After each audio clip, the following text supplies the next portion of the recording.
শেষ পর্যন্ত ইরানও মানছে যে এখন যুক্তরাষ্ট্রের সঙ্গে যুদ্ধ শেষ করার সময়।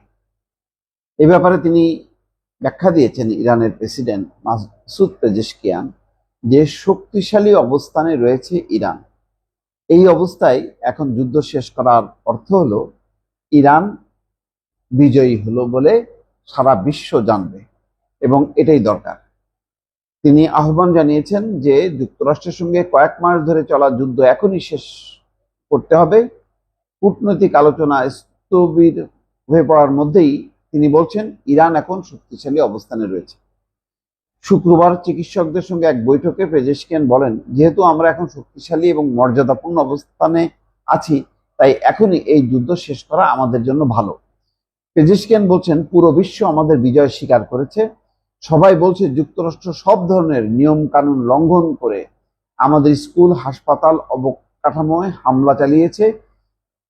এই কারণে তারা এখন বিশ্ব জুড়ে ঘৃণিত এবং সমালোচিত।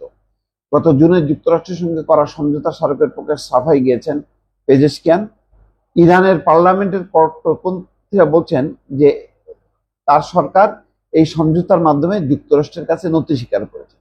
এর জবাবে পেজেশকিয়ান বলছেন যে এই সমঝোতার একটি ধারাও তারা দেখাতে পারবেন না যেখানে আত্মসমর্পণের কথা বলা হয়েছে, বরং সব প্রতিশ্রুতি অপর পক্ষকে পূরণের কথা এই সমঝোতায় রয়েছে।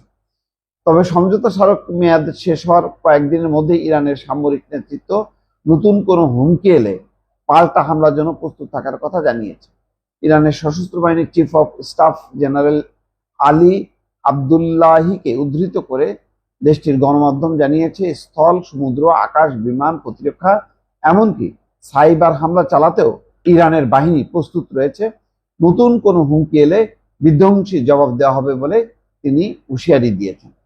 তার মানে বোঝাই যাচ্ছে যে ইরান এই যুদ্ধ শেষ করতে চায়, কারণ নৌ অবরোধ অব্যাহত আছে এবং যেভাবেই হোক না কেন সংযুক্ত আরব আমিরাত যে অবরোধের ঘোষণা দিয়েছে, বাণিজ্যিক এবং আর্থিক লেনদেন বিচ্ছিন্ন ইরানের সঙ্গে, এইটা একটা বড় ধাক্কা।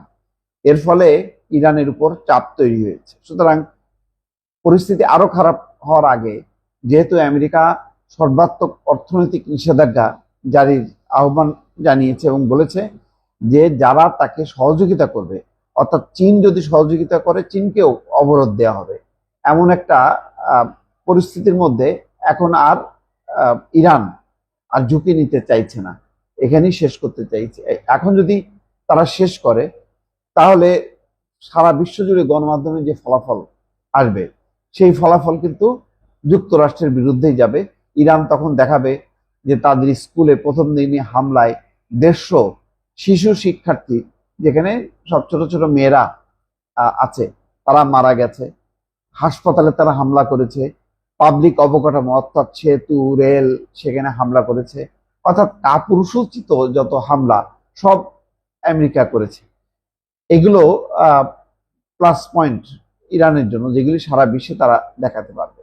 সুতরাং এখন ইরান যুদ্ধ শেষ করতে চায়, অন্তত মাসুদ পেজেশকিয়ানের বক্তব্য থেকে এটা পরিষ্কার।